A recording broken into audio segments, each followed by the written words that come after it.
Hi friends, it's Devin, founder and CEO of Choules Financial, and on this week's Key to Yes, we're going to go over the 5 things that you need to do in managing your spending inside of retirement. Now, the first piece that we have to go over is that your entire life, you have been going over your saving. We've been putting our money in our 401k, in our IRA, in the bank account, whatever it is, we're in the accumulation. And we have to shift our mind to spending. And I often attribute this, much like climbing a mountain, maybe Mount Everest, is that the rules that got us to the top aren't going to be the same rules that get us to the bottom. It's an interesting side note that inside of it is that you've never heard anybody talk about practicing climbing down a mountain.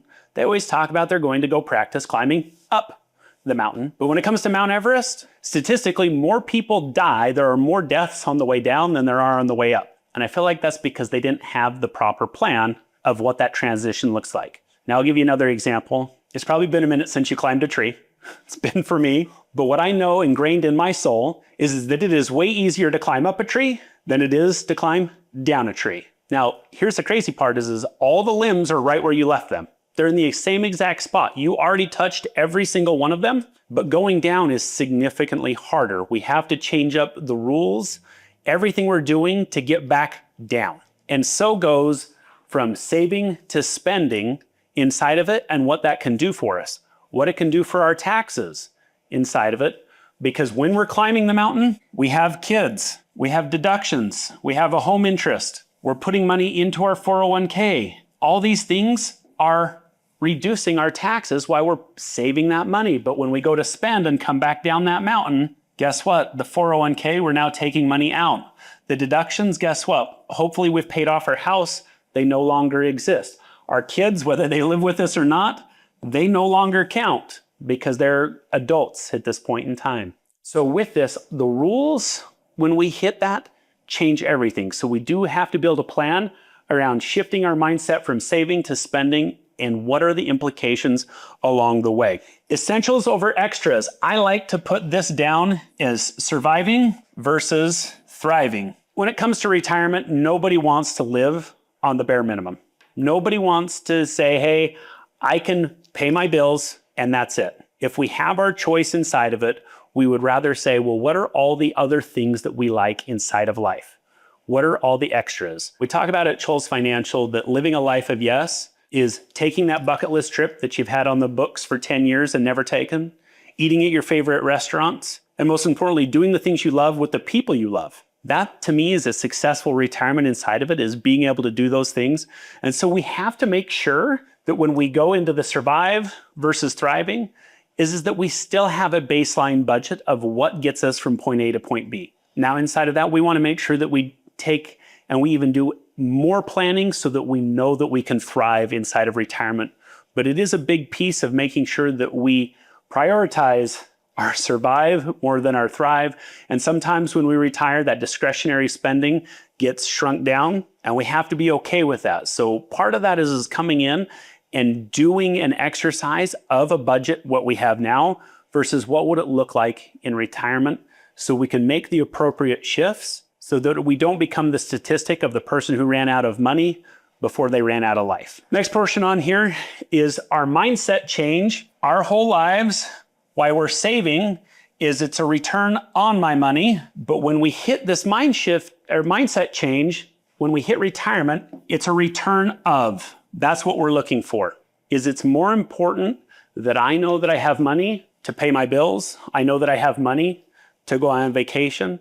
And so there's a little bit of change in what got us here won't get us there. There's a real problem of what we call the sequence of return risk. And we'll get in that into another video that's way bigger than what we have time for today.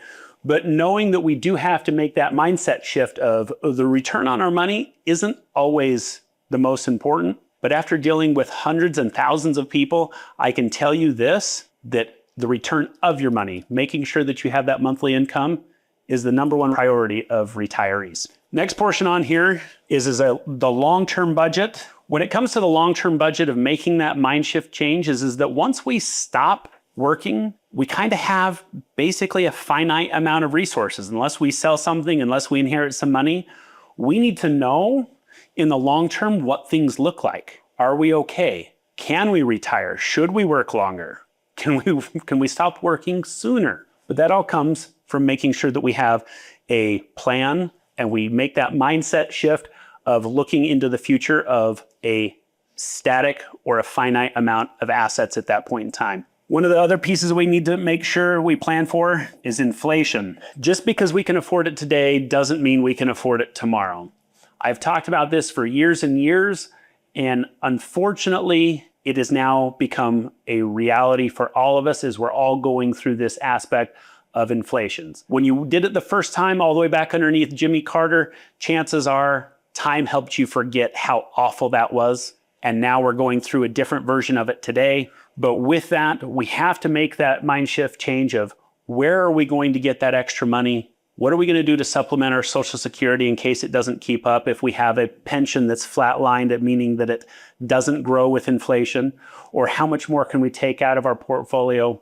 So we want to make sure that when we do our long-term planning that we keep inflation in mind there. Now, with all of this, when it comes to spending in retirement, the big piece is, you've heard me say it before and you're going to hear me say it again, is that a plan is greater than a hope. If we hope these things are going to work out for us, that's about what you've got going. But if we make a plan and we execute and we look at it and we realize that saving to spending is a big shift, surviving versus thriving, and we know what money we can spend, it will make a huge difference when it comes to your retirement, because you can set proper expectations. I always talk about how our happiness is directly linked to what we have minus our wants. So if we want to have a happy retirement, we need to know what we have and what we can afford to want to say to make sure we get through it all. That's this week's version of Spending in Retirement on the Key to Yes. So as always, down below, hit the subscribe button, turn on your notifications, and we'll be back next week. Thank you.